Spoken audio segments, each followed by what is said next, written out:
Hey Aussie gamers, Lucas here, and today I've got something for you from the news.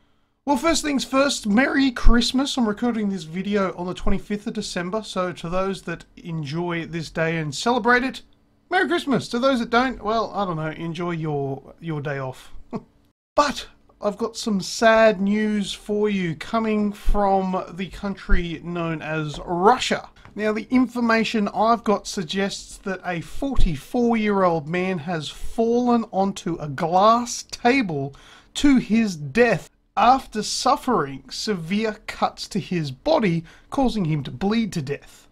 Now, you might be thinking, Lucas, have you gone mad?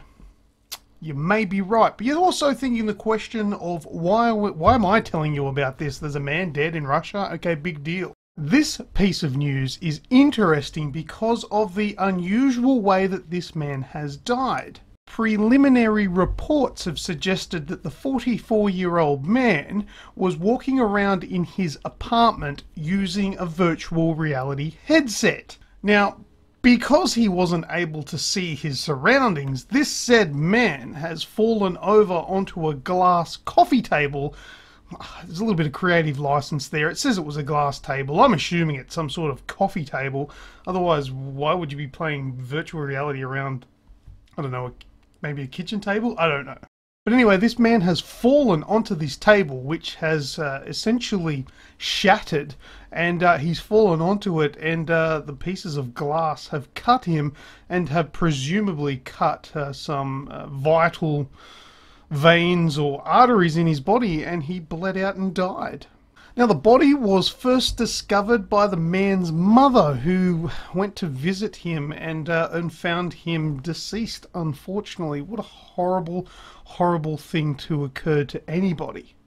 Now, this sort of thing always sort of kicks off some knee-jerk reactions, and there's probably going to be a whole bunch of new warnings that come out when you're playing a virtual reality game.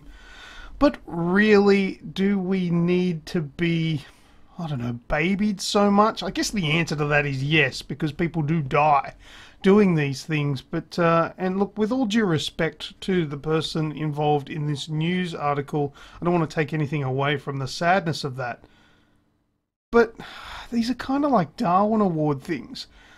We need to be taking care of ourselves. We need to be living in a world where we take a little bit of the blame ourselves, and we can't just fix it by asking somebody else to do something about it. The VR didn't kill this man. The man's careless actions killed him.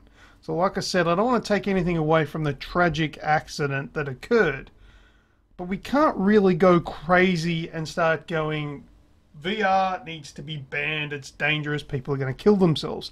People will kill themselves doing anything if you give them half a chance. Say, for example, if you're playing PlayStation VR or some sort of wireless VR on the 18th floor of a particular building and you walk out onto the balcony, you're an idiot. If you want some advice from me, I'm somebody that plays virtual reality games. There's two ways to play VR, and if you want to do it outside of these two different ways, then look, go ahead, but do it at your own risk. You can't see what is going on in the world around you while you're inside a game. The immersion is so intense that you will actually feel like you're in a game.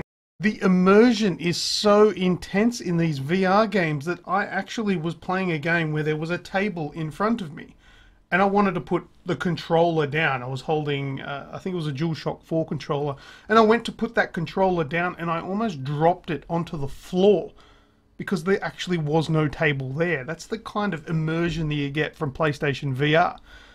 You really need to be careful with that kind of stuff. Like I was saying, there are two different ways that I think are the way to play VR, and if you go outside of these ones, well, you're doing it at your own risk. And number one is sit down on a chair. Use a swivel chair so you can swivel around easily, and that way you won't lose your balance and fall over. Simple as that. Number two, standing, don't move. Stand on the spot, rotate if you need to, but don't walk. Don't deviate from where you're standing, because no matter how long you've lived in that house, I've lived in my house now for over 10 years. No matter how long that you've been living there, you will not know the layout when you're immersed in VR. It's just, it won't happen. It's impossible. There's my tips. Call them Lucas's hot 2 tips for staying alive while playing virtual reality games. So there you go. Sad news on Christmas Day. I don't actually believe this occurred on Christmas Day, but the news item has come across my table today, and I thought I would share it with you guys. Let me know what you think. If you've got some suggestions, some stories that you may have heard, or anything like that, be constructive, be interesting, be a part of this video, be a part of this YouTube channel. Click the like button, click the subscribe button, and check us out on Facebook. We've also got a weekly podcast that we would love you to start listening to, and we'll have episode 200 for you early 2018. But once again, I am Lucas. Thank you very much for watching this video, and until next time, I will see ya.